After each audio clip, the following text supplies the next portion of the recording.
इसलिए मदरसा को भी आदमी बनाने की फैक्ट्री बोला जाता है। बहुत खूब। मदरसे में पहला दिन जब बच्चा जाता है उसको कहा जाता है कि बेटा ऐसे बैठना है, ऐसे नहीं बैठना, ऐसे खाना है, ऐसे नहीं खाना है, ऐसे कपड़ा पहनना है, ऐसे नहीं पहनना है, ऐसे जीना है, ऐसे नहीं जीना है। और जो मदरसे का आखिरी दिन होता है दर्स बुखारी लेने के बाद, उस दिन भी यही कहा जाता है कि आपको ऐसे समाज में रहना है, ऐसे नहीं रहना है, ये लीगल है, ये इलीगल है, ये राइट है, ये रॉन्ग है, ये सही है, ये गलत है, ये परमिटेड है, ये फॉरबिडन है, ये जायज है, ये नाजायज है, ये मुसीर है, ये मुफीद है, ये हार्मफुल है, ये यूजफुल है। आदमी वही है जो राइट और रॉन्ग में डिस्टिंग्विश करता हो, डिफरेंशिएट करता हो, इम्तियाज करता हो। आपको ऐसे जीना है समाज में, अब आपको हलाल इख्तियार करना है, हराम तर्क कर देना है। तो जिस फैक्ट्री में इंसानियत पे जोर दिया जाता है, किस कदर गलती से लोगों ने उस मदरसे को आतंकवादी का अड्डा कह दिया, कैसे उसको दहशत का अड्डा कह दिया। कभी जाके वहां बैठ के देखे कि यहाँ क्या दरसगाह में कभी ये पढ़ाया जाता है कि जो भी तेरे सामने मिल जाए गला काट दे, दूसरों का घर जला दे। यहाँ तो वो हदीस सुनाई जाती है कि जंग की तमन्ना मत करना, लेकिन अगर हक की खातिर कोई जंग थोप दे और लड़ना ही पड़े तो वहां मुजरिमों के सामने से पीठ फेर कर भाग मत जाना, डट के हक की हिमायत करना। लेकिन डट कर हक की हिमायत करने में भी कुछ उसूल है, कुछ गाइडलाइंस है, कुछ उसके मार्गदर्शन है, कुछ उसके आचार संहिता है, कुछ उसके ज़ाब्ते अखलाक है कि सामने वाला दुश्मन है तो दुश्मनी में अंधा होकर उसकी बेटी, उसकी बीवी, उसके बीमार, उसके बच्चे, उसके माजूर, उसके बूढ़े सबको मार देना है। नहीं, इस्लाम वो वाहिद मजहब है जो कहता है मैदान जंग का भी ज़ाब्ता अखलाक है। मुस्तफ़ा ने कहा पहले जंग की तमन्ना मत करना, लेकिन अगर कोई जंग थोप दे और जाना पड़े तो फिर पेट फेर कर भागना मत, डट के लड़ना, और डट के लड़ने में भी ज़ाब्ते के साथ लड़ना कि दुश्मनी में अंधा मत हो जाना कि दुश्मन की औरतों पे हमला करना, दुश्मन के बच्चों को मार देना, दुश्मन के घरों में आग ला के दरख्तों को काट देना। नहीं, अगर लड़ना ही पड़े तो दुश्मन के बच्चों पे हाथ मत उठाना, उनकी औरतों पे हाथ मत उठाना, उनके बूढ़ों पे हाथ मत उठाना, उनके बीमारों पे हाथ मत उठाना। उस समाज के वह लोग जो दुनिया से किनारा कश होकर किसी गुफाओं में महवे इबादत है अपने हिसाब से, उस पर हाथ मत उठाना, उनके बीमारों पे हाथ मत उठाना। यही वजह है कि यूरोप का दानिश्वर जब इस्लाम और इस्लाम के पैगंबर की बायोग्राफी का मुताला करता है वो कह उठता है इनके अखलाक की बुलंदी का अंदाजा कौन लगा सकता है जिसने मैदान जंग को भी मुहज्जब और वाह वाह वाह, नारे तकबीर, नारे तकबीर, नारे रिसालत, नारे रिसालत, अज़मते मुस्तफ़ा, उर्से खलीकी, मसलके आला हजरत। मैदान जंग खून बहाने की जगह है, वह ब्लड शेड की जगह है, दुश्मन से बदला लेने, उसकी गर्दनें काटने की जगह है। मगर इस्लाम ने कहा वहां भी खबरदार, जज्बात से मगलूब होकर बीमारों पे हाथ मत उठाना, औरतों पे हाथ मत उठाना। ये इस्राइल के खबीस और मरदूद को कौन समझाए कि औरतों को मारना बुज़दिलों का काम है, बच्चों को मारना बुज़दिलों का काम है, बीमारों पे हाथ उठाना शकीउल क़ल्ब बदबख्तों का काम है। जो उन्होंने जवानों को न मारकर बूढ़ों, बच्चों, औरतों को मारकर एक्सपोज किया है यहूदी ने कि दुनिया की सबसे जलील तरीन कौम यहूदी है। ये जलील क्या समझे इस्लाम क्या है, ये जलील क्या समझे पैगंबर इस्लाम कौन है। यूरोप का पढ़ा लिखा दानिश्वर कहता है all loftiness is the morality of the holy prophet of Islam. इस्लाम के पैगंबर के अखलाक की बुलंदी का अंदाजा कौन कर सकता है, किस कदर बुलंद है वो जिसने मैदान जंग को भी मुहज्जब बना दिया है और कहा है कि बीमारों को प्रोटेक्शन देना है न कि बीमारों को मार देना है, औरतों को सुरक्षा देनी है न कि औरतों को मार देना है। इसलिए जो लोग गलती से इस्लाम को से आतंकवाद को जोड़ते हैं, जिस दिन वो डेप्थ और गहराई में डूबकर इस्लाम और पैगंबर इस्लाम की शख्सियत का मुताला करेंगे, उसका नजरिया बदलेगा, वो मुस्तफा के गुलाम बन के होगा। वाह वाह वाह वाह, जिंदाबाद, क्या कहना या रसूल अल्लाह।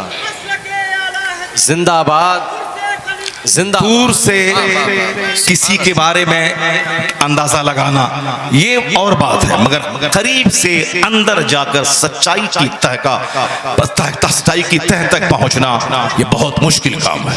क्या खानका बस बढ़ जाओ, ज्यादा नहीं। खानका मानवता की शिक्षा दी जाती है, मदरसा मानवता की तालीम की सबसे बड़ी दरसगाह है। यहाँ आतंकवाद फैलाया नहीं, आतंकवाद मिटाए जाते हैं। ऐसे रहना है, ऐसे खाना है, खाने से पहले हाथ गट्टों तक धोना है, खाना चबा चबा के खाना है, भूख लगे तो खाना है, भूख बाकी रहे खाना छोड़ देना है। ये खाने के आदाब है। खाने के गर्दन तक नहीं खाना है कि सांस लेने की जगह ना रहे।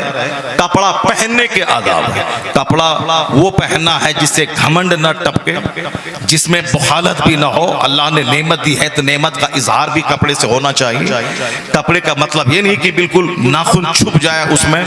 कपड़े का ये मतलब नहीं कि बिल्कुल मर्द औरतों की तरह कपड़ा पहन ले, औरत मर्द की तरह कपड़ा पहन ले, नहीं। इल्बसु मालम युखालित हो, पुट ऑन एनी ड्रेस, कोई भी कपड़ा पहनो जब तक कि उसमें इसराफ और फजूल खर्ची और घमंड ना हो, उस वक्त तक जो चाहो पहनो। इन्नल्लाह जमीलुन युहिब्बुल जमाल, अल्लाह जमील है, खूबसूरती को पसंद करता है। तो अच्छा कपड़ा पहनना ये हराम नहीं है, अच्छा जूता पहनना ये हराम नहीं है, अलबत्ता घमंड करना ये हराम है। दूसरों को हकीर समझना ये घमंड है, दूसरों को जलील समझना ये घमंड है, हक बात नहीं मानना ये घमंड है। इस्लाम कहता है खाओ, खाने के ये आदाब है, पहनो, पहनने के ये आदाब है, बाथरूम जाओ उसके ये आदाब है। ऐसा नहीं कि जैसे चाहा घुस गया उसमें, नहीं। पहले बायां पांव अंदर रखो, वहां से निकलते हुए दाहिना पांव बाहर निकालो, वहां बैठते हुए बाएं पांव पे थोड़ा सा बोझ डालो, ताकि बगैर मज़ाहिमत के, बगैर प्रेशर के आसानी से खुल के फुजला निकल जाए, वरना बवासीर का मर्ज हो जाएगा। ज्यादा देर तक वहां नहीं बैठना है। मस्जिद बाथरूम से अलग पाकीज़ा जगह है, वो प्लेस है। अहब्बुल बिलाद इल्लल्लाह मसाजिदुहा, the dearest places near Allah are मसाजिद। अल्लाह के नजदीक सबसे ज्यादा डियरेस्ट पसंदीदा जगह मस्जिद है। उस मस्जिद के आदाब ये हैं कि पहले वहां दाहिना पांव रखना है, और फिर मस्जिद में जाके सिर्फ गपशप नहीं करना, दुनिया की बात नहीं करनी, सिर्फ अल्लाह की ये इबादत करनी है, कुरान पढ़ना है, अल्लाह का जिक्र करना है, ये सिर्फ करते रहना है। फिर मस्जिद से निकलना है तो बायां पांव बाहर निकालना है, बाथरूम जाना है तो बायां दाहिना पांव निकालना है, और फिर मुर्दे को दफन करना है। मुर्दे को ऐसा नहीं कि जैसे तैसे दफन कर दिया, उस मुर्दे को नहलाना है, नहलाने का ये तरीका है। उसके बाद उसको कफन पहनाना है, फिर काफूर मलना है, खुशबू मलना है, अदब से लेके चलना है ताकि बंदे मुर्दे का बदन ना हिले, फिर अदब से उसको रखना है, कफन पे मिट्टी ना पड़े, उसके ऊपर में ठीक से छटरी डालना है, फिर मिट्टी डालना है। कब्र पे बैठना हराम है, कब्र पे बैठना बादे विसाल भी उस कब्र का एहतराम है। यानी माँ की गोद से लेके कब्र की गोद तक बच्चा पैदा हो तो सबसे पहले दाहिने कान में अजान देना है, बाएं कान में तकबीर कहनी है। सबसे पहली हिस्सा जो बच्चे के मुंह में जाए, नेक लोगों के मुंह में खजूर या मीठी चीज दे करके उसका लुआब बच्चों के मुंह में रगड़ दिया जाए, ताकि पहली खुराक नेक साले वली अच्छे लोगों के लुआबे दहन बच्चों के मुंह में चली जाए। इसको तहनीक कहते हैं, नेक दाया उसे दूध पिलाए। इस तरीके से माँ की गोद से लेके कब्र की गोद तक, from the cradle to the grave, जो हर डिपार्ट में जो मजहब रहनुमाई करता है, ऐसे रहना है, ऐसे नहीं रहना है। यही पैगाम खानकाह में, यही पैगाम मदरसे में। कोई ऐसा मजहब नहीं जो मजहब माँ की गोद से लेके कब्र की गोद तक जीवन के हर क्षेत्र में खाने, पहनने, शादी, ब्याह, अकीका, खतना, वलीमा, निकाह, खुला, तलाक, बिजनेस, मामला, तिजारत, खलवत, जलवत, हर चीज में रहनुमाई किया हो, ऐसा कोई मजहब नहीं है। अगर सबसे महानतम मजहब है तो मजहब इस्लाम है। इस पैगंबर आज़म अलैहिस्सलाम की ज़ात। नारे तकबीर, भाई हाथों को उठा ले, नारे तकबीर, नारे रिसालत, अज़मत मुस्तफ़ा, उर्से खलीकी, मसलके आला हजरत। यही वजह है कि अच्छे लोग कभी इस्लाम के खिलाफ गंदी बातें नहीं कहते। हम इस्लाम नहीं है, हम इस्लाम के फॉलोवर हैं। इस्लाम एक मजहब का नाम है, हम उस मजहब के अनुयायी हैं। अनुयायी को देखकर किसी मजहब का अंदाजा नहीं लगता, उस मजहब का अंदाजा मजहब की तालीमात और शिक्षाओं से लगता है। ये मजहब कहता क्या है, ये मजहब की आइडियोलॉजी क्या है, मजहब की फिक्र क्या है। तो अच्छे लोग जब भी जबान खोलते हैं इस्लाम के बारे में, इन गुंडों, लुच्चों, लफंगों की तरह गलासत भरे जुमले नहीं बोलते। इसी मध्य प्रदेश के आगे कर्नाटक है, कर्नाटक में एक मैसूर एक जगह है, वहां का एक बहुत बड़ा प्रोफेसर, गैर मुस्लिम, हिंदू, नॉन मुस्लिम, उसने इस्लाम के पैगंबर की पवित्र जीवनी का मुताला किया। उसके बाद रहा नहीं गया, उसने एक किताब लिख दी इस्लाम के पैगंबर की शान में। वो किताब आज भी प्रेस से छपती है। अगर आपको याद हो तो Mohammed the prophet of Islam उस किताब का नाम है। वो किताब अंग्रेजी में है, किसी भी बड़े बुक स्टॉल से आप उसको खरीद सकते हैं, उसको आप पढ़ सकते हैं। ये कौन है? एक हिंदू ब्राह्मण, हिंदू गैर मुस्लिम, उसने किताब लिखी है Mohammed the prophet of Islam.